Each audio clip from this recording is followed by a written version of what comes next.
السلام علیکم ورحمۃ اللہ وبرکاتہ۔ الحمد للہ رب العالمین والعاقبۃ للمتقین والصلاۃ والسلام علی رسولہ الکریم، اما بعد، قال النبی صلی اللہ علیہ وسلم: کلکم راع وکلکم مسئول عن رعیتہ، او کما قال علیہ الصلوۃ والسلام۔ محترم علماء کرام، دور دراز سے آئے ہوئے دینی بھائیوں، میں انشاءاللہ دو باتیں کروں گا۔ مجھے دو باتوں کرنے کے لیے کہا گیا ہے، دو ٹاپک پر ہم بات کریں گے۔ ایک تو دعوت کی اہمیت پر بات کریں گے انشاءاللہ، اور ایک جو ہے وہ ذکر کی حقیقت پر بات کریں گے۔ اللہ تعالیٰ سے ہم دعا کرتے ہیں کہ اللہ تعالیٰ ہمیں صحیح بات کہنے کی اور آپ کو صحیح بات سمجھنے کی توفیق عطا فرمائے۔ دیکھیں، دعوت کے سلسلے میں یہ بات یاد رکھیں کہ نبی کریم صلی اللہ علیہ وسلم پر نماز بھی فرض، اور انہوں نے ہم کو بھی بتایا نماز فرض۔ نماز کی جو فرضیت ہے وہ نبوت کے تقریباً 11 سال کے بعد نماز فرض ہوئی۔ اس کے بعد بڑی فرضیت میں سے روزہ فرض ہے۔ روزہ فرض ہوا ہے نبی کریم صلی اللہ علیہ وسلم کی نبوت کے 15 سال کے بعد۔ اس کے بعد تیسری چیز فرض ہے حج۔ نبی کریم صلی اللہ علیہ وسلم کی نبوت کے تقریباً 18 سال کے بعد یا 19 سال کے بعد روزہ فرض ہوا۔ زکوٰۃ چوتھا بڑا فرض ہے، وہ نبی کریم صلی اللہ علیہ وسلم کی نبوت کے تقریباً 19 سال 18 سال کے بعد وہ بھی فرض ہوا ہے۔ کوئی چیز پہلے دن فرض نہیں ہے۔ جس دن نبوت کا اعلان ہوا ہے اس دن کوئی چیز فرض نہیں ہے۔ ایک چیز لیکن پہلے دن سے فرض ہے، وہ دعوت ہے۔ آپ اس سے یہ اندازہ کریں کہ جو تمام فرضیت ہیں ان تمام کو رب ذوالجلال نے ڈیلے کیا، یعنی ان تمام فرضیت کو اللہ تعالیٰ نے مؤخر کیا، لیٹ کیا، لیکن دعوت کی فرضیت پہلے دن سے ہے۔ اقرأ باسم ربک الذی جو 5 آیتیں نازل ہوئیں، اس کے بعد جو آیت نازل ہوئی کہ یا ایھا المدثر قم فانذر وربک فکبر، کہ محمد صلی اللہ علیہ وسلم اٹھیے، اے اوڑھ بیڑ کر لپیٹنے والے، جس کو ہم پیار سے ترجمہ کرتے ہیں اے کالی کملی والے، اٹھیے اور اٹھ کر کے لوگوں کو ڈرائیے۔ قم فانذر، لوگوں کو ڈرائیے۔ کیا ڈرائیے؟ کہ لوگوں، اگر تم نے اللہ کی بات نہیں مانی تو کیا نتیجہ نکلے گا، یہ ڈرائیے لوگوں کو، اور اللہ کی بات مان لیں گے تو کیا نتیجہ نکلے گا۔ تو یہ دوسری آیت ہے نازل ہونے والی سورہ مدثر کی، جس میں کہا گیا کہ قم فانذر وربک فکبر، کہ محمد صلی اللہ علیہ وسلم اٹھیے اور اٹھ کر دعوت کا کام شروع کیجیے۔ اس سے آپ کو جو بتانا چاہتے ہیں وہ کہ ساری فرضیت سے پہلے جو فرض ہے چیز وہ دعوت کی۔ اب سوال یہ ہے کہ اس کی اتنی اہمیت کیوں بتائی گئی ہے، اس کے پیچھے راز کیا ہے، کیا چیز ایسی ہے؟ دیکھیں، ہر چیز کی پیدا ہونے کا ایک مقصد ہوتا ہے۔ آپ کی پیدائش، ہماری پیدائش، یعنی انسانوں کی پیدائش کا مقصد جو اللہ نے بیان کیا، وہ بیان یہ کیا ہے کہ کنتم خیر امۃ اخرجت للناس، کہ تم کو اس دنیا میں پیدا کیا جا رہا ہے۔ امتیں بہت سی پہلے سے موجود ہیں، لوگ بھی بہت موجود ہیں، لیکن تمہارے پیدا کرنے کا ایک مقصد ہے. وہ مقصد کیا ہے؟ کہ تامرون بالمعروف و تنہون عن المنکر، کہ بھلائی کا پرچار کرنا اور برائی سے روکنا. اب یقینی بات ہے کہ اہمیت کی پہلی وجہ یہ ہے کہ اگر آپ اور ہم اپنی پیدائش کے مقصد پر کام کریں گے تو وہ دنیا کا سب سے اہم کام ہوگا. بلکہ آپ جتنے کام کرتے ہیں وہ سب چلر کام ہے، پھٹکر کام ہے، لیکن حقیقت میں ہمارا جو کام ہے وہ دعوت ہے. صحابہ رضی اللہ تعالی عنہم اجمعین نے اپنی زندگی میں ایک چیز بڑی واضح انداز میں پوری زندگی طے کر رکھی تھی کہ تجارت کریں گے، کھیتی کریں گے، کچھ بھی کریں گے، لیکن پہلا کام دعوت رکھیں گے. یہ ہمارے پاس جو معاملہ بگڑا ہے، ہم سب دوسرا کام پہلے کریں گے، وقت ملے گا تو دعوت کریں گے. یہ ہماری ترتیب الٹ گئی ہے. یہ الٹنی نہیں چاہیے تھی، بلکہ یہ ترتیب میں نمبر 1 پر ہونا چاہیے تھا کہ ہر حال میں ہم کو دعوت کرنا ہے. ایک بات اہمیت کی پہلی وجہ. دوسری وجہ یہ ہے، آپ کو معلوم ہے کہ کسی آدمی کی وجہ، غور سے سنیے گا یہ بات، کسی آدمی کی وجہ سے کسی دوسرے آدمی کی زندگی بن جائے، یہ آپ کی زندگی کا بہت اونچا مقصد ہے. جب دعوت کا کام کرتا ہے بندہ تو اپنی زندگی تو بنتی ہی بنتی ہے، لیکن ایک ایسے آدمی کو بھی آپ جنت میں لے کر چلے جاتے ہیں جو غلط راستہ اختیار کر چکا ہے. آپ کی وجہ سے ایک آدمی اگر جنت میں چلا جائے تو اس سے بہتر پھر کوئی اہم کام نہیں ہو سکتا. نبی کریم صلی اللہ علیہ وسلم نے ایک مرتبہ عبداللہ بن مسعود رضی اللہ تعالی عنہ سے فرمایا کہ قرآن کریم کی آپ تلاوت کیجیے. عبداللہ بن مسعود رضی اللہ تعالی عنہ نے کہا کہ اللہ کے رسول، قرآن آپ پر نازل ہوا ہے، میں تلاوت کروں؟ تو انہوں نے کہا نہیں، میرا دل چاہتا ہے میں دوسرے سے سنوں. وہ اتفاق ایسا تھا، انہوں نے جان بوجھ کر تو نہیں کیا، اتفاق ایسا تھا کہ انہوں نے سورہ نساء کی آیت تلاوت کرنی شروع کی. کرتے کرتے وہ آیت نمبر 41، 42 اور 43 پر پہنچے. جب 42 43 پر پہنچے تو نبی کریم صلی اللہ علیہ وسلم زار و قطار رونے لگے. وہ قرآن سن کر کے رونے لگے. عبداللہ بن مسعود خاموش ہو گئے. ان کو یہ سمجھ نہیں لگی کہ نبی کریم صلی اللہ علیہ وسلم آخری کیوں رونے لگے. اللہ کے رسول صلی اللہ علیہ وسلم، وہ آیت میں کیا تھا؟ وہ آیت میں یہ تھا کہ محمد صلی اللہ علیہ وسلم کیسا ہوگا اس دن قیامت کا کہ جب تم کو بلا کر کے یہ پوچھا جائے گا کہ تم نے دعوت کا کام سب تک کیا یا نہیں کیا. اس پر آپ کو لوگوں پر گواہی دینی ہوگی کہ ہم نے اے اللہ دعوت کا کام کیا. یہ اللہ کے رسول سوچ کر کے گھبرا کر کے اس ذمہ داری کو آپ دار و قطار رونے لگے. اپنی زندگی کا آخری خطبہ حجۃ الوداع میں جو آپ نے دیا، اس میں لوگوں سے پوچھا کہ لوگوں میں نے دعوت کا کام کیا یا نہیں کیا.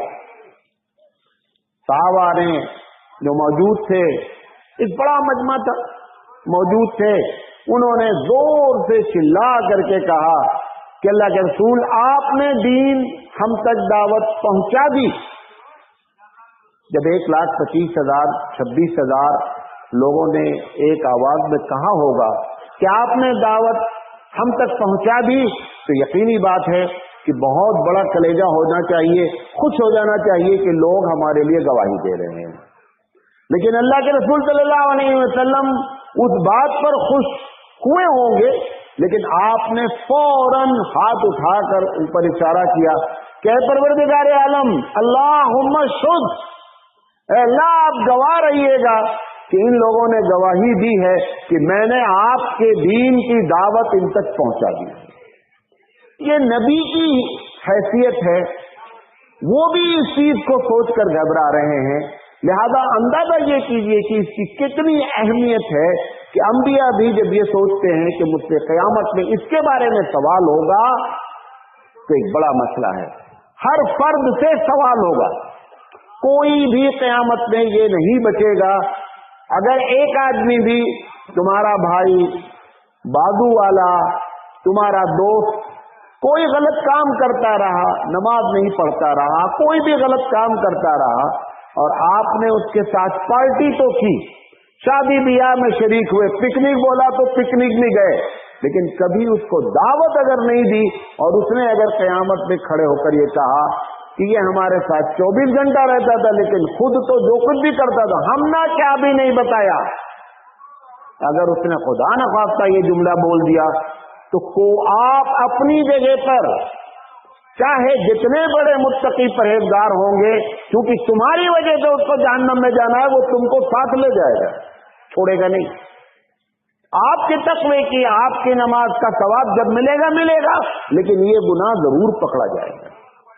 لہذا اس کی اہمیت کو سمجھیں۔ حضرت علی کرم اللہ وجہہ سے حضور اکرم صلی اللہ علیہ وسلم نے فرمایا، علی اگر تمہاری بات کو سن کر ایک آدمی بھی راہ راست پر آ جائے تو سرخ اونٹوں سے بہتر ہے۔ اس وقت یہ محاورہ تھا، سرخ اونٹ ایک بڑی قیمت ہوتی تھی، ایک آدمی کی بات کہی گئی ہے، اگر ایک آدمی بھی ہماری ذات سے راستے پر آتا ہے تو وہ ایک بڑی چیز ہے۔ لہذا دعوت کی اہمیت کو اس انداز میں سمجھنے کی کوشش کریں کہ دعوت اس طریقے سے اہم ہے۔ اب اس کے جتنے بھی طریقے ہیں جس سے لوگ ہو سکتے ہیں، ایک طریقہ جماعت کا ہے۔ جماعت اپنے تجربے کی بنیاد پر، میں مدرسہ چلاتا ہوں، 8 بجے مدرسہ کھولتا ہوں، شام میں 4:10 پر بند کرتا ہوں۔ کیوں ایسا کرتا ہوں؟ میرا ایک تجربہ ہے کہ اگر اتنے گھنٹے بچوں کو پڑھایا جائے گا تو اس کے نتائج اچھے برآمد ہوں۔ ایسے ہی ایک زمانے سے یہ تجربہ کر کے کہ اگر ڈور ٹو ڈور جا کر دعوت دی جاتی ہے تو اس کے اثرات گہرے مرتب ہوتے ہیں۔ لہذا ڈور ٹو ڈور جو دعوت، دروازے جا کر کے جو دعوت دی جاتی ہے، اللہ کے رسول صلی اللہ علیہ وسلم نے بھی جب ایک آدمی بھی مسلمان نہیں تھا، سارے کے سارے کافر تھے، نبی کریم صلی اللہ علیہ وسلم کی جو 13 سالہ زندگی میں ہے وہ نتائج اسی لیے اچھے برآمد ہوئے، اور اس کا نتیجہ مدینے میں کیش ہوا کہ ڈور ٹو ڈور جا کر کے لوگوں کو کیا کیا گیا؟ دعوت کا کام کیا گیا۔ یہ ایک طریقہ ہے، لہذا اسی طریقے کو بتانے کے لیے، سمجھانے کے لیے آپ لوگوں کو اکٹھا کیا جاتا ہے کہ اس کی بات کو سمجھیں اور یہ ضرور جان لیں کہ اس کے بغیر، مولانا تھانوی رحمۃ اللہ علیہ فرماتے ہیں، ہر شخص پر دعوت، 3 جملے بول رہا ہوں، غور سے سنیے گا۔ حضرت تھانوی فرماتے ہیں ہر شخص پر دعوت اس کی صلاحیت کے مطابق، جتنی آپ کی یوگیتا ہے، ایبلٹی ہے، اتنی، اور ان لوگوں کو کم سے کم جتنا آپ سے جن کا الیک سلیک ہے، ہر آدمی، ہر مسلمان پر دعوت فرض ہے۔ اس کے بغیر کوئی آدمی بھی بچ نہیں سکتا، وہ چاہے عورت ہو اور چاہے مرد ہو۔ لہذا یہ سمجھ کر کے اس کام میں لگنا بھی چاہیے اور اللہ سے دعا بھی کرنا چاہیے، کیونکہ بڑی بات ہے کہ آپ کی وجہ سے کسی آدمی کی زندگی سنور جائے، اور یقینی بات ہے نفسیاتی طور پر ہم کسی کی اگر زندگی سنواریں گے نا تو ایسا نہیں ہو سکتا کہ میں اپنے گھر میں اپنے لڑکے سے بولوں کہ بیٹا نماز کو چلو اور خود سو جاؤں، ایسا نہیں ہوگا۔ جب آدمی دعوت کا کام کرتا ہے تو فطری طور پر خود نیک ہو جاتا ہے، اسے شرم آتی ہے۔ کیسے ممکن ہے کہ آپ کسی سے کہیں کہ نماز کے لیے چلو اور خود جا کر کے بستر پہ لیٹ جائے؟ ایسا نہیں ہوگا۔ لہذا جو دوسروں کو جب دعوت دی جاتی ہے تو اپنی اصلاح کیا ہو جاتی ہے؟ خود بخود ہو جاتی ہے۔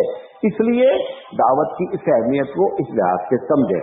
آخری بات، اللہ کے رسول نے جب وہ خطبہ حجۃ الوداع میں فرمایا، اس کی ایک وجہ آپ نے اور فرمائی کہ یہ کیوں کہا جا رہا ہے۔ ایک یہ بھی ہو سکتا تھا، بڑا آسان سا نسخہ تھا کہ بھئی آپ ذاتی طور پر نیک ہو جاؤ، ये भी आसान तरीका था। बकिया दुनिया वाले जो करते, छोड़ो यार, हमसे क्या मतलब है। अल्लाह के रसूल सल्लल्लाहु अलैहि वसल्लम ने, क्योंकि ये अल्लाह की पॉलिसी में, आप तो पैदा ही किए गए दूसरों के लिए, ये आप जुमला कैसे कह सकते हैं कि हम ठीक हो जाए, बकिया मारो गोली, ये नहीं कह सकते आप। आपकी तो पैदाइश आपके लिए हुई ही नहीं है। उखरिजत लिन्नास का लफ्ज अल्लाह ने इस्तेमाल किया है कि लोगों के लिए तुमको पैदा किया गया है। अल्लाह के रसूल सल्लल्लाहु अलैहि वसल्लम ने एक वजह और बताई उसी खुतबा में, आपने फरमाया रुब्बा मुबल्लिगिन औ आमिन सामिईन, कि लोगों दूसरों तक बात पहुंचा दो। हो सकता है, मुमकिन है कि जिसको बात पहुंचाई जाए वो उस बात को हमसे ज्यादा अच्छे अंदाज में दूसरे को पहुंचा दे। ये किसी को नहीं मालूम कि किसकी बात में अल्लाह ने असर रखा है, किसकी जबान इतनी प्यारी है कि दूसरा उसको कबूल कर ले।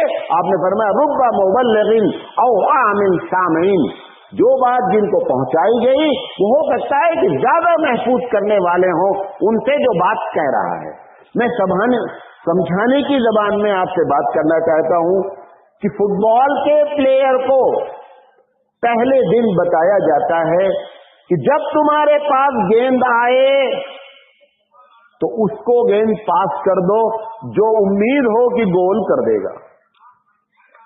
अगर तुमने सोचा कि गेंद मेरे पैर पर आई है, अब मैं ही भागता रहूंगा, नतीजा निकलेगा कि आप थक तो जाएंगे और गोल भी नहीं होगी। और अगर आपने पास करने की आदत डाली तो हो सकता है कि तुम थको भी नहीं और गोल भी हो जाए। ये पासिंग मजहब है, जिसको हम दावत का नाम देते हैं। ये पासिंग मजहब है, इसको पास करते रहना चाहिए, लिहाजा इसकी अहमियत को समझें। जो दूसरी बात कहना चाहते थे वो जिक्र है, जिक्र की अहमियत, जिक्र की फजीलत। ये जो बात कह रहा हूं, मौलाना थानवी रहमतुल्लाह अलैह के एक खलीफा डॉक्टर अब्दुल हई रहमतुल्लाह अलैह बड़े नेक आदमी। तो एक दिन मौलाना तकी उस्मानी साहब ने डॉक्टर साहब से पूछा, वो उनके खलीफा यानी डॉक्टर साहब के जो मुरीद हैं वो डॉक्टर तकी उस्मानी। उन्होंने एक दिन पूछा, हजरत कि आपकी जिंदगी में चेंजिंग कैसे आई, इतनी चेंजिंग कैसे आई। अल्लाह वाले आदमी थे, उन्होंने कहा कि अपना काम करो यार। फिर दूसरी मरतबा तकी उस्मानी ने उसको चाहा कि मालूम हो कि हजरत इतने नेक आप कैसे बन गए, इतना खराब माहौल में इतने नेक कैसे बन गए।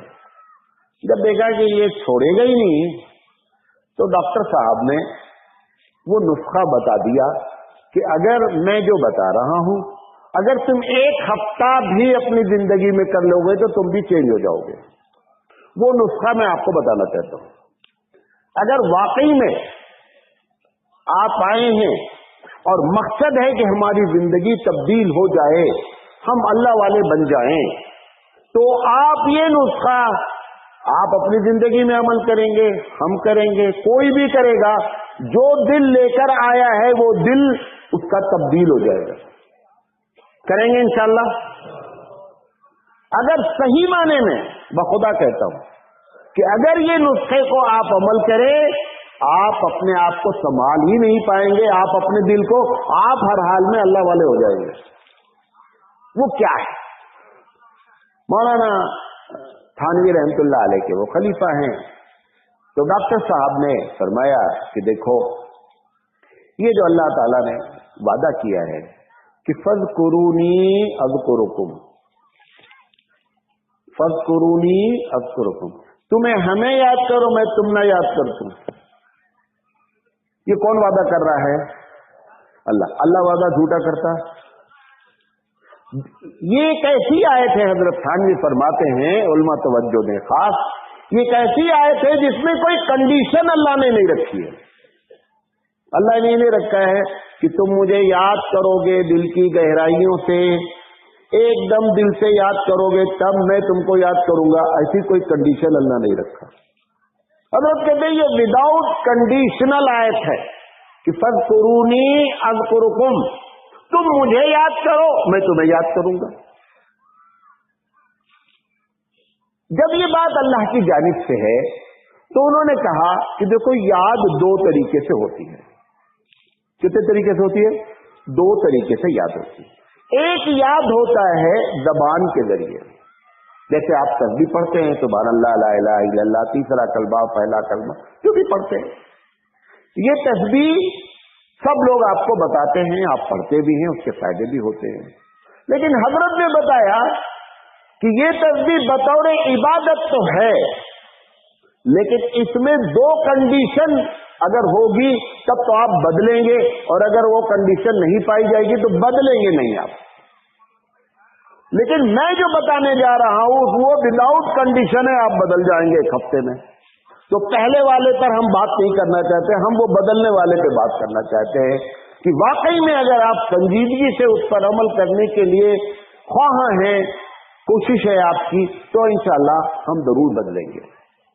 तो डॉक्टर साहब ने कहा कि देखो, दूसरा जो तरीका जिक्र का है वो जिक्र है बिलकल्ब, दिल से अल्लाह को याद करना।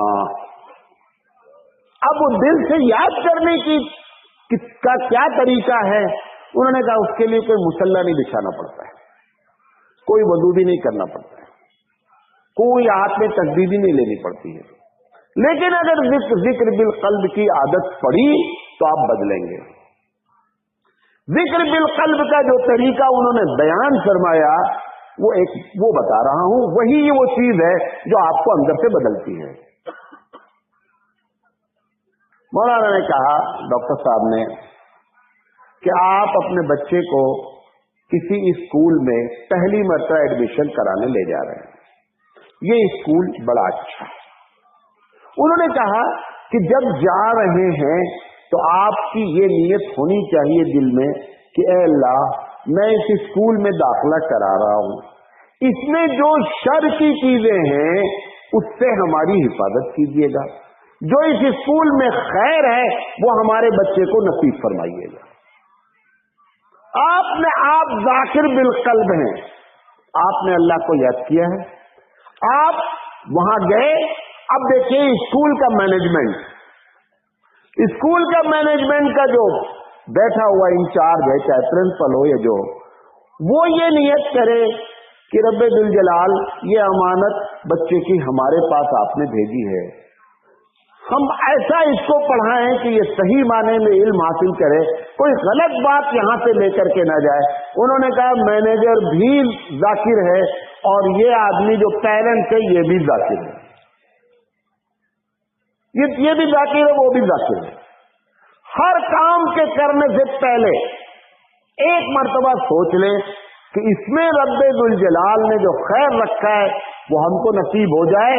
आप जाकिर बिलकल्ब हैं और आप अपनी अंदर की कैफियत अपने आप तब्दील हो जाएगी। मिसाल के तौर पर एक जवान आदमी है, स्कूटी चला रहा है, बगल से एक लड़की गुजरी, इसका दिल चाह रहा है कि देखने का है। जिस वक्त दिल चाहा देखने का है, उसी वक्त दिल में ये बात आई कि नहीं, हमारे अल्लाह ने इसको मना किया है। एक्सीलेटर नीचे करने के बजाय ऊपर से नीचे कर दिया, डाउन कर दिया एक्सीलेटर कि जाने दो। आप जाकिर बिलकल्ब हैं, आप जाकिर बिलकल्ब हैं। अगर ये कैफियत आप लगातार एक हफ्ते तक हर काम में पैदा कर दें, आप अंदर से बदल जाएंगे। हम क्या है कि गुनाह कर लेंगे और बाद में तौबा कर लेंगे, ये हमारा फलसफा है। ज्यादा गुनाह करते रहते हैं इस उम्मीद पर कि हम क्या कर लेंगे, तौबा कर लेंगे, अल्लाह माफ करने वाला है, गफूरुर रहीम है, कुछ भी हो लेकिन तेरे महबूब के उम्मत में ये सब उसके पास टैबलेट है, ज्यादा गलतियां करता रहता है। लेकिन अगर ये चीज वो अख्तियार कर ले कि जो भी काम करे उसमें एक मरतबा अल्लाह को अपने इस तरीके से याद करे, तो इंशाअल्लाह उसकी जिंदगी में इनकलाब आ जाएगा। वो जो दूसरा, बल्कि पहला जो जिक्र है, जिक्र बिल लिसान, अगर उसमें दो चीज ना हो, मैंने कहा, तो फिर जिक्र बिल लिसान बहुत टॉप की चीज है, बेहतरीन चीज है। शर्त यह कि उसके अंदर दो चीजें न पाई जाए। पहली चीज, सबसे बड़ा जिक्र तो नमाज है। कुरान ने कहा आखिरी सलात ज़िक्री, नमाज कायम करो मेरी याद के लिए। ईमानदारी से बताइए कि नमाज एक जिक्र है, बड़ा जिक्र है, लेकिन नमाज पढ़ते पढ़ते हमारी कैफियत क्या होती है? नमाज भी पढ़ते हैं और बाजार में भी रहते हैं। तो मौलाना डॉक्टर अब्दुल हई रहमतुल्लाह अलैह ने फरमाया कि अगर जिक्र करते वक्त आप एकदम अल्लाह को याद कर रहे हैं, कहीं ज़हन नहीं जा रहा है, तो ये टॉप का जिक्र है, लेकिन इसमें चांसेस कम है। करना चाहिए, करने का तरीका भी है, लेकिन वो जो जिक्र है वो एकदम जिंदगी उसमें, जैसे आपने जिस वक्त मोटरसाइकिल का एक्सीलेटर डाउन किया, कोई वहां मौजूद नहीं है, सिर्फ आपके दिल में अल्लाह का राडार है। अल्लाह का राडार ने आपके हाथ को नीचे करवाया है, वहां कोई दिखावा नहीं है, किसी ने कहा नहीं है, लिहाजा वहां पे 100 नंबर मिलता है, 100 नंबर मिलता है रब्बे दुल जलाल की जानिब से। यहां पे जो आप नमाज पढ़ते हैं, इसीलिए नमाज अदा होती है। कबूल होने के लिए तो शर्त है कि जितनी देर नमाज पढ़ा जाए उतनी देर नमाज में रहा जाए। तो एक प्रॉब्लम ये आती है जिक्र में, जो जिक्र बिल लिसान जबान से बंदा करता है। दूसरी प्रॉब्लम क्या आती है? जिक्र भी करता है और जिक्र को डिलीट भी करता है। डिलीट जानते हैं? जैसे कोई आदमी लिखे फिर उसको मिटा दे, ऐसे दिन भर करता रहे, लिखता रहे, मिटाता रहे, आखिर में उसने कितना लिखा? कुछ भी नहीं लिखा, क्योंकि जो लिखा था वो क्या कर दिया उसने? मिटा दिया। अब आपने जिक्र किया, मिसाल के तौर पर आपने कहा सुभान अल्लाह, हदीस में क्या आता है कि अगर एक मर्तबा सुभान अल्लाह बंदा कहता है तो जमीन आसमान के बराबर नेकी लिखी जाती है। सही हदीस है, कई तुरुक से यह हदीस आई हुई है, कई तरीके से आई हुई है कि जमीन आसमान के बराबर नेकी लिखी जाती है। अब सवाल ये तो बहुत हो गई, बल्ला की नेकी हो गई ना, कि जमीन आसमान के बराबर नेकी होगी तो बहुत हो गई ना। वो कौन सा सुभान अल्लाह है जो एक मर्तबा कहने पे जमीन, वो बता रहा हूं आपको। अब आप देखिए कि मेरा सुभान अल्लाह वो बन रहा कि नहीं बन रहा है। सुभान अल्लाह पढ़ा आपने, सुभान अल्लाह का मतलब क्या? अल्लाह आपकी जात पाक है, मतलब कि आप जो कुछ भी इस दुनिया में कर रहे हैं, जो दुनिया चल रही है, हमारी जात से लेकर इस पूरी कायनात, इसमें कोई मिस्टेक नहीं है, कोई गलती नहीं है। अगर ये आपका अकीदा है और यही बात कर रहे हैं, तब तो आपका सुभान अल्लाह जमीन आसमान के बराबर भर दिया। मैं एक छोटी सी मिसाल देता हूं, बराबर देता हूं, आज भी दे रहा हूं। मैं मौलाना, हमारे वालिद साहब ने हमको अख्तियार दिया कि आप क्या पढ़ना चाहते पढ़ो भाई। मैं बीए कर लिया, बीए करने के बाद हम चाहते तो जॉब भी कर लेते। हम अपनी मर्जी से इल्म दीन हासिल किए, पहले दिन से था कि अल्लाह ने चाहा तो दीन में लगेंगे। अब हमारे कई भाई माशाल्लाह, कई लोग इंजीनियर हैं, साफ सीए हैं, खूब पैसा कमा रहे हैं। अब मैं बैठ करके एक दिन सोचूं कि यार मैं भी जो है ना इंजीनियर बन जाता या मैं भी सीए कर लेता तो मैं भी खूब पैसे कमाता। अगर मैंने एक मर्तबा भी जिंदगी में सोचा, इसका मतलब मैं अल्लाह के फैसले से राजी नहीं हूं। अल्लाह मेरे लिए सबसे अच्छा जॉब क्या रखा कि तुम्हें मौलवी बनो मौलाना, ये अल्लाह का फैसला, अपने मर्जी से बना मैं, अल्लाह की मर्जी से। अल्लाह के चाहे बगैर बन सकते नहीं बन सकते। अब अगर बैठकर हमने एक दिन भी सोचा कि मैं अगर फला बन जाता तो बहुत पैसे कमाता, अगर आज से पहले मैंने 1,00,000 मरतबा सुभान अल्लाह किया है, डिलीट कर दिया, खत्म हो गया, क्योंकि अल्लाह की बात पर हम राजी नहीं हुए। ये प्रॉब्लम आती है इकरार बिल लिसान पर, कि अगर जिक्र बंदा करता है डिलीट भी करता है, अगर वो कैफियत नहीं हो तो फिर जिक्र बिल लिसान की बड़ी ऊंची हैसियत है। लिहाजा दोनों बातें आपको बताई। अल्लाह ताला से दुआ है कि अल्लाह ताला कहने से ज्यादा अमल करने की तौफीक अता फरमाए। वाक़िअ दावाना अनिल हम्दुलिल्लाहि रब्बिल आलमीन। 1-2 मिनट बात और, एक बात रह गई। जितने लोग यहां आए हैं, जो आने का इरादा रखते हैं, एक चीज होती है नेकी को वक्फ करना, अपने वक्त को आप वक्फ करें कि हम 2 दिन के लिए मैंने अपना वक्त अल्लाह के लिए निकाला है। जैसे ही ये आप नियत करेंगे, दिल से अगर नियत करेंगे कि मैंने ये वक्त अल्लाह के लिए निकाला है, तो आप कुछ भी करेंगे एक सवाब आपको 100% मिलता रहेगा। वो क्या है कि मैंने अल्लाह के लिए वक्त निकाला है। उसका मतलब ये होता है कि बेमतलब टहलते रहना, बेमतलब जा करके जो है वो बाहर खड़े होना नहीं। माए हैं कि यहां पर अल्लाह रसूल की बात सुनेंगे, अगर वो नियत हो और काम का ये तरीका हो तो आपका 2 दिन का वक्त, कम से कम इस 2 दिन के बारे में आप अल्लाह से क़यामत में कह सकते हैं, जब पूछा जाएगा कि आपने जिंदगी कहां गुजारी, पूछा एक सवाल है ना कि जिंदगी कहां गुजारी, तो कम से कम एक जवाब दे पाएंगे, अल्लाह 2 दिन तो मैं वहां बैठा रहा, कहां भी गया नहीं, वहीं के लिए था। तो 2 दिन, ऐसे जितने दिन आपके होंगे उतने दिन स्थित हो जाएंगे। ज्यादा नियत करें वक्त की, वक्त को वक्त करेंगे, पूरा का पूरा सवाब मिलेगा। और उसकी पहचान ये है कि आप इज्तिमा गाह में मौजूद रहें, इधर उधर जिनकी खिदमत है जो लगे वो एक अलग मसला है, लेकिन बेमतलब जो फ्री टहल रहे हैं, ये पिकनिक के लिए नहीं किया गया है। ये आपको एक बात समझाने के लिए बात कही गई है। वाक़िअ दावाना अल्हम्दुलिल्लाह।